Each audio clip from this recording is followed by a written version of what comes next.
කායි දෑස් හැර බැලුවා. තමා දන්නා හඳුනන ලෝකය සදහටම නැතිවී ගොස් ඇති බව ඔහුට වැටහුණා. ඔහු ඉදිරියෙහි දැවැන්ත අස්ති සැකිලි නැගී සිටියා. ඒවා කඳුවලටත් වඩා විශාලයි.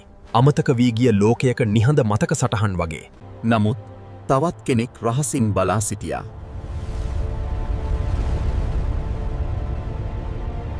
ඒ පාළු කාන්තාර නටබුන්වලදී කායිට අද්භූත සොරදේවතාවිය වූ ලයිරා හමුවිය.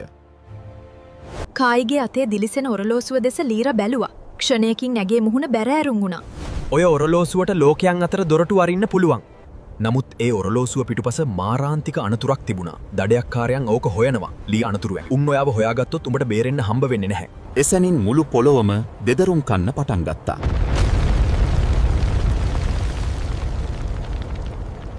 කාලයේ වැලිතලාවෙන් වැසුණු කුමක හෝ පැරටනි දෙයක් අවදි වෙලා වැලිතලාවට ගැඹුරින් යෝධයෙක් තමන්ගේ දිලිසෙන දෑස් හැර බැලුවා. කායි එක් අදහාගත නොහැකි ලෝකයකින් බේරී පැමිණියා පමණි.